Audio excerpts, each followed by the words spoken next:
नमस्कार, बहुत स्वागत है आपका न्यूज 18 स्पेशल में। आपके साथ मैं हूं सोनाली सिंह। आज बुलेटिन में सबसे पहले बात करेंगे जेलेंस्की की आखिरी अपील की। जेलेंस्की की सारी लाइफलाइन खत्म हो चुकी है। जर्मनी से लेकर अमेरिका तक सभी ने जेलेंस्की को बड़े बड़े सपने जरूर दिखाए, पुतिन से लड़ने को लेकर कई उपाय सुझाए, लेकिन जब बात लड़ने की आई तो सबने मुंह मोड़ लिया। इस बीच जेलेंस्की ने जब लंदन के एक फोन घुमाया तो उनको एक ऐसा जवाब मिला जिसमें उन्हें पुतिन से लड़ने का थोड़ा और वक्त मिल गया। आप इस रिपोर्ट को देखेंगे तो आपको पता चल जाएगा कि आखिर क्या है जेलेंस्की की आखिरी अपील।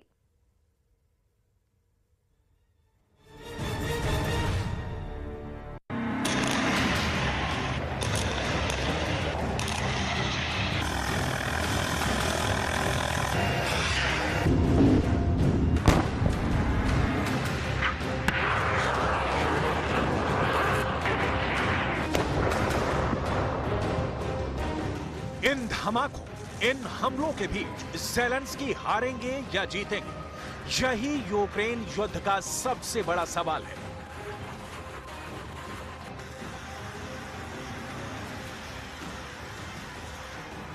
जनवरी में ही इतनी ज्यादा तबाही हुई है कि ज़ेलेंस्की के सामने फरवरी के 28 दिन भी गुजारना मुश्किल हो जाएगा। इसलिए इंटरनेशनल रिपोर्ट्स यही कयास लगा रही हैं कि 2023 की शुरुआत में ही यूक्रेन युद्ध का फाइनल चैप्टर शुरू हो जाएगा। यानी 2023 की शुरुआत से ही ज़ेलेंस्की युद्ध हारना शुरू कर देंगे। ज़ेलेंस्की डॉनबास में हारे, मारियोपोल में हारे, लिसिचांस्क में हारे, सेवेरोडोनेत्स्क हारे, कीव और खार्किव पर कब्जा बनाए रखा, लेकिन ज़ापोरिज़िया पर कंट्रोल खो दिया।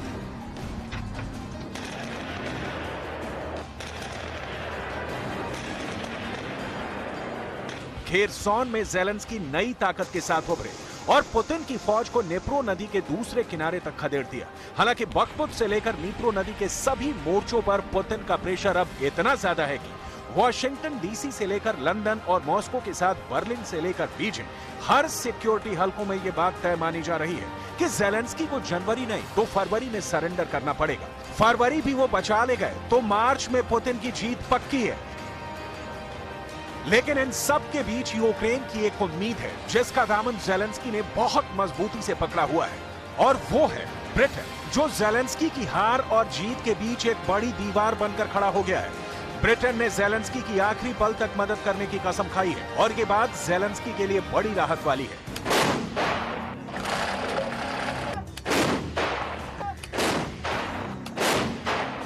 राहत की शक्ल में ज़ेलेंस्की के पास एक वीडियो आया है जो यूक्रेन के रक्षा मंत्रालय ने ट्वीट किया है। यह ब्रिमस्टोन मिसाइल की खेप है जो लंदन से आई है और इनका टारगेट जाहिर है रूस की फौज ही होगी। ब्रिमस्टोन मिसाइल कितनी आई है ये अब इस बात से समझ लीजिए कि इसे ट्रांसपोर्ट करने के लिए ब्रिटेन की रॉयल एयरफोर्स के विमान C-17 ग्लोब मास्टर का इस्तेमाल करना पड़ा है। यानी ज़ेलेंस्की को जो भी हथियार सप्लाई किया जा रहा है उसमें तादाद मायने नहीं रखते। ब्रिटेन की पूरी कोशिश है कि इस वक्त पुतिन की फौज को किसी भी तरह से यूक्रेन से खदेड़ दिया जाए और इसमें ब्रिमस्टोन बड़ी भूमिका अदा कर सकती है। ब्रिमस्टोन एक एंटी शिप मिसाइल है। इसकी रेंज अलग अलग वर्जन में 20 किलोमीटर से लेकर 60 किलोमीटर तक है। 50 किलो वजन वाली इस मिसाइल की खासियत यह है कि यूक्रेन अब मूव कर रहे रूसी टारगेट पर भी वार कर सकेगा। ये एक ऐसी मिसाइल है जो 70 किलोमीटर प्रति घंटे की रफ्तार से चल रहे टारगेट को भी नहीं बख्शती है। ब्रिमस्टोन इस वक्त ब्रिटेन के सबसे खास हथियारों में शुमार की जाती है, ठीक वैसे जैसे ज़ैवलिन को अमेरिका की फोर्स का एक बहुत बेहतरीन हथियार कहा जाता है, और साथ में एन-लॉ मिसाइल जो ब्रिटेन से सप्लाई की जा रही है। ब्रिटेन ने बोरिस जॉनसन के प्रधानमंत्री रहते हुए ही यूक्रेन को 3000 करोड़ के हथियार देने का ऐलान किया था। इसमें यूक्रेन के लिए रेडार सिस्टम भी है, ड्रोन भी है और एंटी टैंक मिसाइल भी है। ज़ेलेंस्की को इससे बहुत ज्यादा फायदा होगा या नहीं ये अभी पता नहीं, लेकिन उनको हथियार तो बहुत आधुनिक मिल रहे हैं। देखा जाए तो उनके दोनों हाथों में लड्डू हैं, फिर चाहे यूक्रेन पूरी तरह बर्बाद क्यों ना हो चुका हो। ज़ेलेंस्की की जिद और पुतिन का गुस्सा, इन दोनों की वजह से यूक्रेन में बहुत बड़ी तबाही आई है। ज़ेलेंस्की अपनी नेपच्यून मिसाइल से वो पहले से ही रूस का बहुत बड़ा जहाज मॉस्को डुबा चुके हैं। ब्रिमस्टोन भी ऐसे ही रूसी टारगेट को तबाह करने के लिए सप्लाई की जा रही है, लेकिन ब्रिमस्टोन अकेला हथियार नहीं है।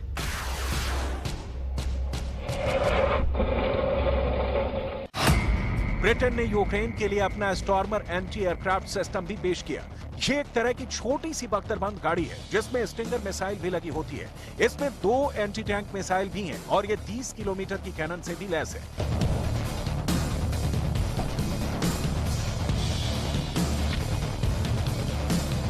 देखा जाए तो 23 और 24 फरवरी की रात शुरू हुए यूक्रेन युद्ध की असली स्क्रिप्ट तो आज के ऐसे ही आधुनिक हथियार ही लिख रहे हैं। इसलिए दिल थाम कर बैठिए, ऐसे धमाकों भरी रिपोर्ट में अभी और बड़े जबरदस्त ब्लास्ट होने वाले हैं जो आपको यूक्रेन युद्ध में ज़ेलेंस्की को मिले और मिलने वाले कुछ हथियारों के बारे में तफसील से बताएंगे। देखिए एंटी टैंक मिसाइल जिसका नाम है एन-लॉ यानी next generation light anti tank weapons. ये भी ज़ैवलिन एंटी टैंक मिसाइल की तरह टॉप एंगल से अटैक करती है।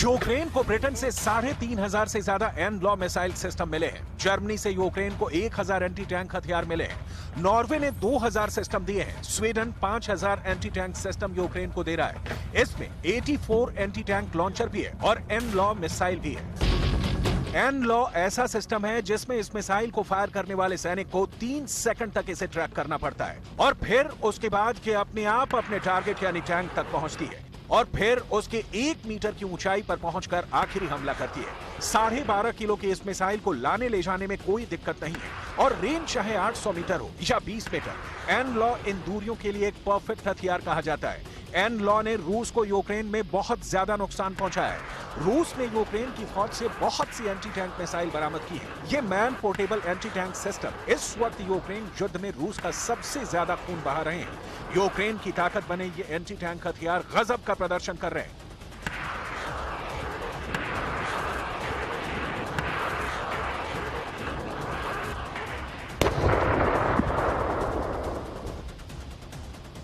अभी पुतिन ने अपने स्पेशल ऑपरेशन की कमान नए जनरल वालेरी गेरासिमोव को सौंपी है जो रूस के टॉप टैंक कमांडर माने जाते हैं। ऐसा इसलिए क्योंकि डॉनबास का युद्ध टैंक का ही होने वाला है और रूस के एक वीडियो ने इस बात पर मुहर लगा दी है। यहाँ रूस का एक हेलीकॉप्टर Kamov-52 यूक्रेन के एक टैंक पर मिसाइल फायर करता है और उसे तबाह कर देता है। पुतिन अब इसी रणनीति के साथ डॉनबास में युद्ध लड़ना चाहते हैं। रूस अब टैंक वॉर को 2 हथियारों को जुगलबंदी के साथ लड़ना चाहता है। एक है T-90 टैंक और दूसरा है Kamov-52 हेलीकॉप्टर। वालेरी गेरासिमोव चाहते हैं कि ये दोनों मिलकर आगे बढ़ें और यूक्रेन की फौज को कुचल कर रख दें।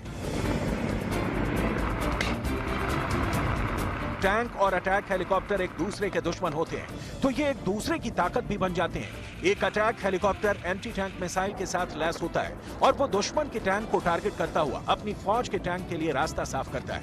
पुतिन के नए कमांडर अब इसी रणनीति के साथ यूक्रेन से लड़ना चाहते हैं। ये युद्ध कितना खतरनाक होगा, इसके लिए आपको अब इस युद्ध के 3 टैंकों की डिटेल बहुत ध्यान से देखनी चाहिए। लेकिन उससे पहले समझिए कि टैंकों को किन बातों पर आंका जाता है।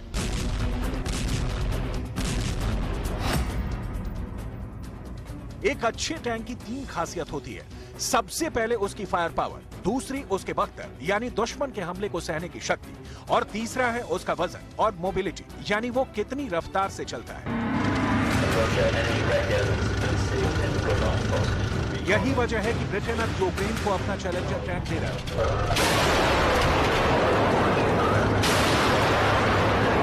रूस के रक्षा मंत्रालय ने इसका वीडियो भी ट्वीट किया है। चैलेंजर टैंक के इस वीडियो में दिखाया गया है कि ये टैंक कितना खतरनाक है। ये डॉनबास में पुतिन के लिए चैलेंज साबित हो सकता है।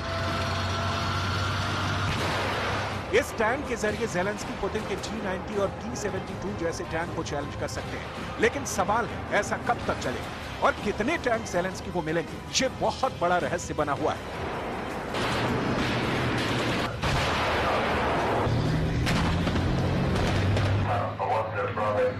ज़ेलेंस्की के लिए ये टैंक ट्रम्प कार्ड साबित हो सकते हैं, लेकिन ऐसा तभी होगा जब सप्लाई जारी रहेगी, क्योंकि जर्मनी ने तो लेपर्ड टैंक पर भीड़ दिखाकर ज़ेलेंस्की को मायूस कर दिया।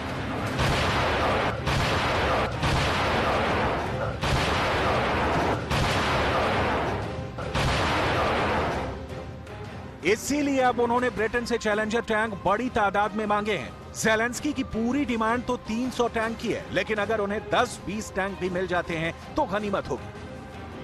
वैसे यूक्रेन को ब्रिटेन से सी किंग हेलीकॉप्टर भी मिलने वाला है। यूक्रेन के रक्षा मंत्री ने इनकी तादाद के बारे में कुछ नहीं बताया, लेकिन यूक्रेन की डिफेंस फोर्स से इस बात को साफ किया गया है कि उनको सी किंग हेलीकॉप्टर मिलने लगे हैं। अपने गृह मंत्री को एक हेलीकॉप्टर हादसे में खोने के बाद नए हेलीकॉप्टर्स की खबरों ने यूक्रेन के हौसलों को कुछ बुलंद जरूर किया है। सी किंग ऐसा हेलीकॉप्टर है जो ट्रांसपोर्ट मिशन के लिए ही इस्तेमाल किया जाएगा। पुतिन बहुत अच्छी तरह से जानते हैं कि नाटो या ब्रिटेन या फिर अमेरिका वो चाह कर भी रूस को दबा नहीं पा रहे हैं। इसीलिए इन सभी ताकतों की पूरी कोशिश है कि बंदूक ज़ेलेंस्की के कंधों पर रखकर चलाई जाए।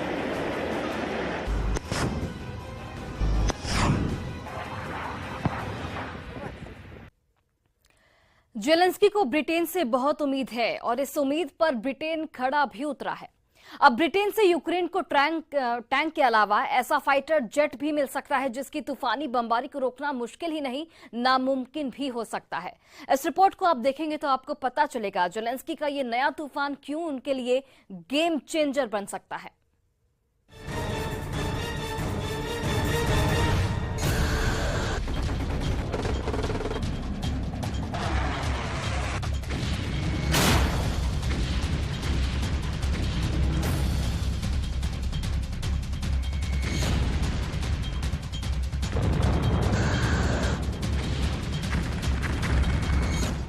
ग्यारह महीने से रूस और यूक्रेन के बीच जारी जंग के दौरान दुनिया इस जंग से जुड़े कुछ अजब पहलू देख रही है। अमेरिका और ब्रिटेन वो देश हैं जो जंग के पहले दिन से ही न सिर्फ यूक्रेन के साथ खड़े हैं बल्कि उसे हर वो हथियार मुहैया करवा रहे हैं जिनकी बदौलत वो अब तक रूस जैसे ताकतवर मुल्क के खिलाफ जंग लड़ रहा है। लेकिन अब यूरोप के एक ऐसे देश ने खुलकर यूक्रेन का साथ देना शुरू कर दिया है जो जंग की शुरुआत में यूक्रेन की मदद करने से हिचकिचा रहा था, और ये देश है जर्मनी। जैसे ही जर्मनी ने रूस के खिलाफ यूक्रेन की मदद करनी शुरू की है, वैसे ही मैदान जंग में रूस की फौज की परेशानियां भी बढ़ने लगी हैं।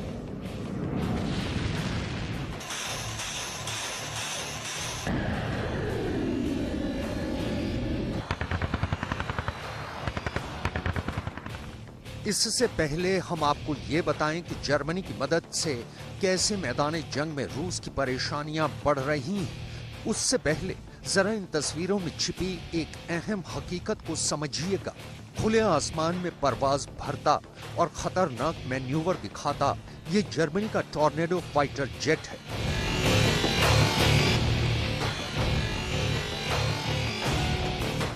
और टॉर्नेडो फाइटर जेट जर्मनी की एयरफोर्स का एक अहम हिस्सा है और सालों से जर्मनी की सरहदों की हिफाजत में तैनात था, इसलिए क्योंकि जर्मन सरकार ने एक फैसला लिया है कि वो अपने तमाम टॉर्नेडो फाइटर जेट्स को अमेरिका के और आधुनिक F-35 स्टेल्थ जेट के बेड़े से रिप्लेस यानी बदल देगा।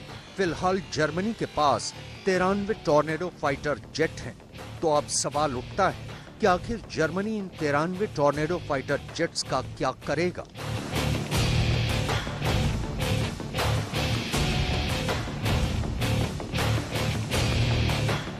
इस सवाल का जवाब यूक्रेन के उप विदेश मंत्री एंड्री मेलेनिक ने जर्मनी से एक अपील की शक्ल में दिया है। दरअसल यूक्रेन के उप विदेश मंत्री एंड्री मेलेनिक ने जर्मन सरकार से ये अपील की है कि वो अपने आउटगोइंग टॉर्नेडो फाइटर जेट्स को यूक्रेन को बतौर तोहफे के तौर पर दे दे। उन्होंने अपनी अपील का बाकायदा एक ट्वीट भी किया है। मेरे पास हमारे जर्मन दोस्तों के लिए एक रचनात्मक प्रस्ताव है। बंडसवर्ग के पास 93 tornado multi role combat aircraft है जिन्हें जल्दी ही डीकमीशन कर दिया जाएगा और इनकी जगह F-35 ले लेंगे। हालांकि ये पुराना फाइटर जेट है लेकिन काफी शक्तिशाली है। आप इन टॉर्नेडो को यूक्रेन को क्यों नहीं दे देते?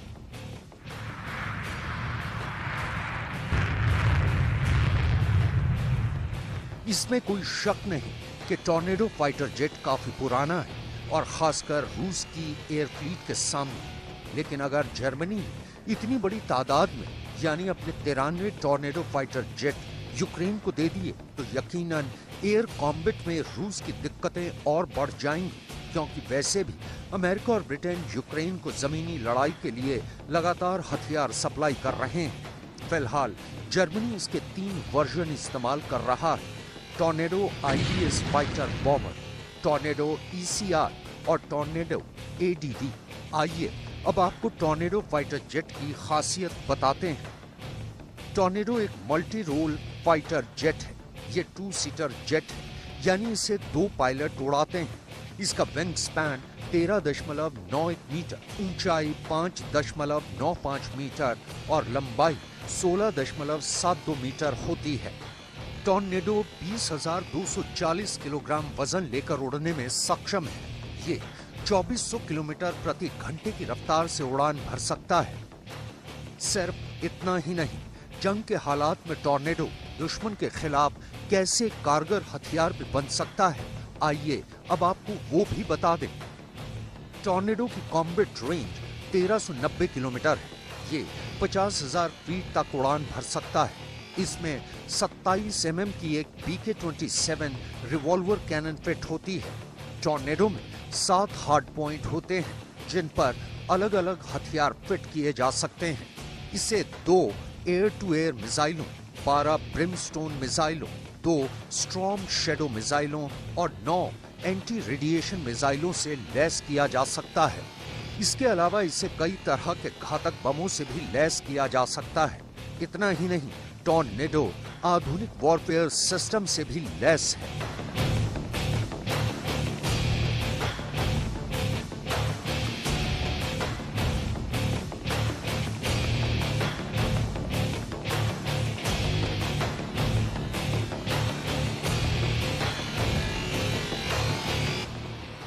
जाहिर सी बात है कि अगर जर्मनी ने यूक्रेन की अपील मानकर उसे अपने टॉर्नेडो फाइटर जेट दे दिए तो यकीनन जंग में रूस की परेशानियां और बढ़ने वाली हैं। फिलहाल जर्मनी ने अभी तक यूक्रेन की इस अपील पर कोई फैसला नहीं लिया है, लेकिन उसने यूक्रेन को रूस की एयर रेड्स को रोकने के लिए एक ऐसा हथियार दिया है, यूक्रेन जिसका इस्तेमाल राजधानी कीव पर हो रहे हवाई हमलों को रोकने के लिए कर रहा है।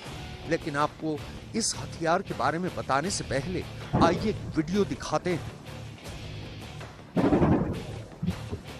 रात के अंधेरे में रोशनी से नहाई यूक्रेन की राजधानी कीव, और इस अंधेरे में आप ऊपर आसमान में कीव पर हो रहे रूसी हमलों की तस्वीरें साफ देख सकते हैं।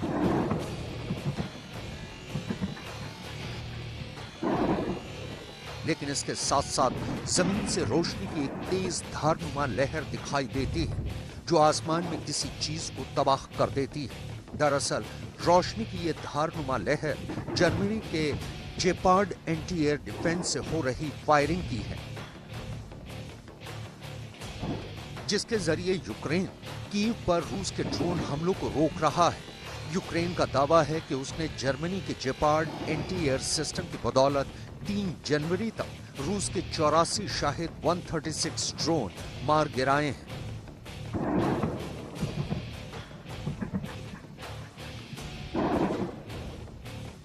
जर्मनी ने यूक्रेन को रूस के ड्रोन और मिसाइल अटैक से बचने के लिए अपने 30 जेपार्ड एंटी एयर डिफेंस सिस्टम दिए हैं, और यूक्रेन का दावा है कि जर्मनी का यह हथियार रूस के ड्रोन हमलों के खिलाफ काफी कारगर साबित हो रहा है। दरअसल जेपार्ड एक self propelled anti aircraft gun system है। इसे चीता भी कहा जाता है। जेपार्ड का गन सिस्टम एक टैंक पर माउंट होता है। जेपार्ड के एक यूनिट का वजन 47.5 टन होता है। इसको ऑपरेट करने के लिए 3 लोगों का क्रू काफी होता है। जेपार्ड पर 35 mm की 2 गन फिट होती हैं। इसकी रेंज 5.5 किलोमीटर होती है। इसकी एक गन 1 मिनट में 550 राउंड फायरिंग कर सकती है। पश्चिमी मीडिया का दावा है कि जर्मनी रूस के खिलाफ यूक्रेन की मदद करने के इरादे से कतर को बेचे अपने जेपार्ड एंटी एयरक्राफ्ट डिफेंस सिस्टम वापस खरीद रहा है। इतना ही नहीं, जर्मनी यूक्रेन को जेपार्ड में इस्तेमाल होने वाले 3 लाख राउंड्स भी देने वाला है। यकीनन ये खबर किसी भी लिहाज से रूस के लिए तो अच्छी नहीं कही जा सकती। जर्मनी के अलावा ब्रिटेन ने भी यूक्रेन की बड़ी सैन्य मदद का ऐलान किया है। Hundreds more armoured and protected vehicles will also be sent, including Bulldog. A manoeuvre support package, including minefield breaching and bridging capabilities, worth £28 million, and dozens